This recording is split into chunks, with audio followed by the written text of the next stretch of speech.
അങ്ങനെ mission impossible franchise അവസാനിച്ചിരിക്കുകയാണ് 29 വർഷത്തിന് ശേഷം. നല്ല രീതിയിൽ വിഷമമുണ്ട്. ഈത്തൻ ഹണ്ട് എന്ന ക്യാരക്ടറിന് ഇനി കാണാൻ പറ്റില്ലല്ലോ എന്ന് ആലോചിച്ചിട്ട്. എനിക്ക് തോന്നുന്നത് ഡെഡ് റെക്കണിംഗ് പാർട്ട് 1 എന്ന സിനിമ തിയേറ്റേഴ്സിലൊക്കെ ലോസ് ആയതുകൊണ്ടാണോ ആ മേക്കേഴ്സിനൊക്കെ ഇങ്ങനത്തെ ഡിസിഷൻ എടുക്കേണ്ടി വന്നതെന്നാണ്.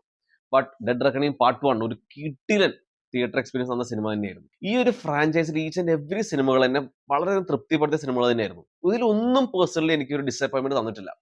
ഈ ഒരു സിനിമ ഫൈനൽ റെക്കണിംഗ് പോലും fall out, dead reckoning part 1 ഇതൊക്കെയായിട്ട് കമ്പയർ ചെയ്ത് അത്ര ഇല്ലെങ്കിൽ പോലും ഒരു കിടിലൻ സൂപ്പർ തിയേറ്റർ എക്സ്പീരിയൻസ് ആണ് ഈ സിനിമ സമ്മാനിച്ചത്. ഞാൻ PXL ആണ് കണ്ടത്. ആ PXL കണ്ടിട്ട് പോലും എനിക്കൊരു റൈഡിന് പോണ ഒരു ഫീലാണ് കിട്ടിയത്. അപ്പൊ ഒന്ന് ഐമാക്സിൽ കാണുന്ന ആൾക്കാരുടെ കാര്യം ഒന്ന് ആലോചിച്ച് നോക്കിയേ. അവർക്ക് കിടിലൻ ബെസ്റ്റ് എക്സ്പീരിയൻസ് തന്നെ കിട്ടണത്. സോ ഐമാക്സിന്റെ ടിക്കറ്റ് പ്രൈസ് എത്ര ആയിക്കോട്ടെ, ആ ഒരു ഫൈനൽ റെക്കണിംഗ് എന്ന സിനിമ ആ ഒരു ടിക്കറ്റ് പ്രൈസിന് വേർത്ത് തന്നെ ആയിരിക്കും തന്നെ ഞാൻ നിങ്ങൾക്ക് വാക്ക് തരാണ്. ആൻഡ് നമുക്ക് ഇങ്ങനത്തെ എക്സ്പീരിയൻസ് കിട്ടാൻ ഏറ്റവും വലിയ പങ്ക് വഹിച്ചത് the legendary actor Tom Cruise തന്നെയാണ്. ഈ ഒരു പ്രായത്തിൽ എന്താണ് ആക്ടർ കാണിച്ചു വെച്ചിരിക്കുന്നത്?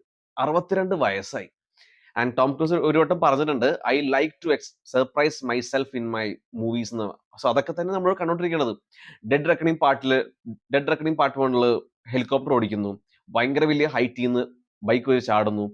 പിന്നെ ഈ ഒരു സിനിമയിലും ബൈപ്ലെയിനിൽ ആകാശത്തൊക്കെയാണ് സ്റ്റൺസ് നടത്തിയേക്കുന്നത്. സോ നമുക്ക് ആ എക്സ്പീരിയൻസ് ശരിക്കും നമുക്ക് മനസ്സിലാവും.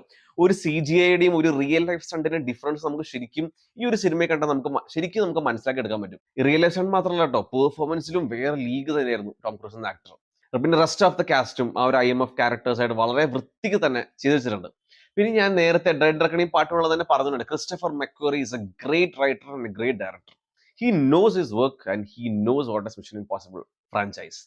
ആൻഡ് അതേ മീറ്ററിൽ തന്നെയാണ് ഇവിടെയും ചെയ്തു വെച്ചിരിക്കുന്നത്. ഫസ്റ്റ് ഹാഫ് ശരിയാണ്, നല്ല രീതിയിൽ അത്യാവശ്യം സ്ലോ ആണ്, ലാഗ് അടിക്കും, ബിക്കോസ് കൂടുതൽ ഇത് ഇമോഷണൽ ലെയറിലാണ് കഥ പറഞ്ഞു പോയിരിക്കുന്നത്. ബട്ട് സെക്കൻഡ് ഹാഫിൽ ക്രിസ്റ്റഫർ കിട്ടലും പണി തന്നെ ചെയ്തു വെച്ചിട്ടുണ്ട്. ഈ ഒരു സിനിമ ലാസ്റ്റ് സിനിമ ആണേലും ആ ഒരു ഇത്രയും കാലത്തെ നറേഷൻ എങ്ങനെ അതേ നറേഷനോട് തന്നെയാണ് പോയിരിക്കുന്നത്.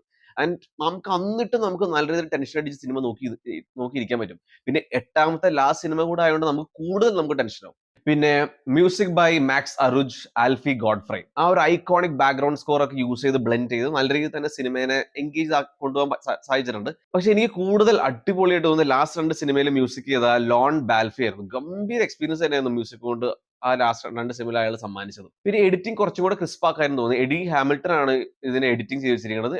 ലാസ്റ്റ് കുറെ സിനിമകൾ അയാൾ തന്നെ, പക്ഷെ ഇതിനകത്ത് എന്തോ കുറച്ചും കൂടെ ക്രിസ്പ് ആക്കായിരുന്നു ഒരു ഫീൽ വന്നു. പിന്നെ ഈ സിനിമയുടെ തുടക്കം ഒരു ട്രിബ്യൂട്ട് മൊമെന്റ് ഉണ്ട്. അത് ഭയങ്കരമായിട്ട് നമുക്ക് ഹാർട്ട് ടച്ചിങ് മൊമെന്റ് ആയിട്ട് തന്നെ ഫീൽ ചെയ്യാം. പിന്നെയും വേറെ കുറെ ഇമോഷണൽ രംഗങ്ങൾ ഈ സിനിമയിൽ ഒട്ടേറെ ഉണ്ട്. അതൊക്കെ നമുക്ക് നല്ലൊരു ഇമ്പാക്ട് ആണ് ക്രിയേറ്റ് ചെയ്തിരിക്കുന്നത്. നെഗറ്റീവ്സിനെ പറ്റി പറയുകയാണെങ്കിൽ, ഈ സിനിമയുടെ തുടക്കം ഫസ്റ്റ് ഹാഫിൽ അൺവാണ്ടഡ് ആയ കാസ്റ്റും അൺനെസറി ആയ കുറച്ച് പ്ലോട്ട്സ് ഒക്കെ വരും. അത് ഈ സിനിമയിൽ ഒന്നാമത് സിനിമ 2 മണിക്കൂർ 50 മിനിറ്റ്, അത് പിന്നെയും വലിച്ചു നീട്ടാത്ത ഫീൽ കിട്ടിയത്. കുറച്ചും കൂടെ സിനിമ ഷോർട്ട് ആക്കായിരുന്നു എന്ന് തോന്നി. പിന്നെ ആക്ഷൻ പാക്ഡ് സിനിമ കാണാൻ പോകുന്ന ആൾക്കാർക്ക് ചിലപ്പോൾ കുറച്ച് ഡിസപ്പോയിന്റ്മെന്റ് ഉണ്ടാവാം. ബിക്കോസ് ഈ സിനിമ മോസ്റ്റ്ലി ഇമോഷണൽ രംഗങ്ങളും കോൺവെർസേഷനിലൂടെയൊക്കെയാണ് കടന്നു പോകുന്നത്. ആക്ഷൻ ഉണ്ട്, പക്ഷെ കൂടുതൽ ഫസ്റ്റ് ഹാഫിലൊക്കെ ഈ ഒരു ലെയറിലൂടെയാണ് പാസ് ആയിരിക്കുന്നത്. വേറെ നെഗറ്റീവ്സ് ഒന്നുമില്ല. ഏതായാലും ഈ ഒരു ഫ്രാഞ്ചൈസ് ഞാൻ വളരെ വളരെ മിസ് ചെയ്യും. ഞാൻ ഓരോ പാർട്ട് കഴിയുമ്പോഴും ഞാൻ അടുത്ത പാർട്ടിന് വളരെ വളരെ എക്സൈറ്റിംഗ് ആയിട്ട് നോക്കിയിരുന്ന സംഭവമായിരുന്നു. ടോം ക്രൂസും കൂടെ ഉള്ളതുകൊണ്ട് എനിക്ക് പേഴ്സണലി ഏറ്റവും ഇഷ്ടപ്പെട്ട ഫ്രാഞ്ചൈസിൽ ഒന്നും കൂടെ ആയിരുന്നു. ഈ ഒരു സിനിമയും നിങ്ങൾക്ക് ഒരു ഗംഭീര അല്ലെങ്കിൽ സൂപ്പർ എക്സ്പീരിയൻസ് തരുന്ന ഞാൻ നിങ്ങൾക്ക് ഒരു വാക്ക് തരാണ്. പിന്നെ കാണാൻ പോണതിന് മുന്നേ ഡെഡ് റെക്കണിംഗ് പാർട്ട് 1 എങ്കിലും കണ്ടിട്ട് പോയി കാണാൻ ഞാൻ റിക്വസ്റ്റ് ചെയ്യണം.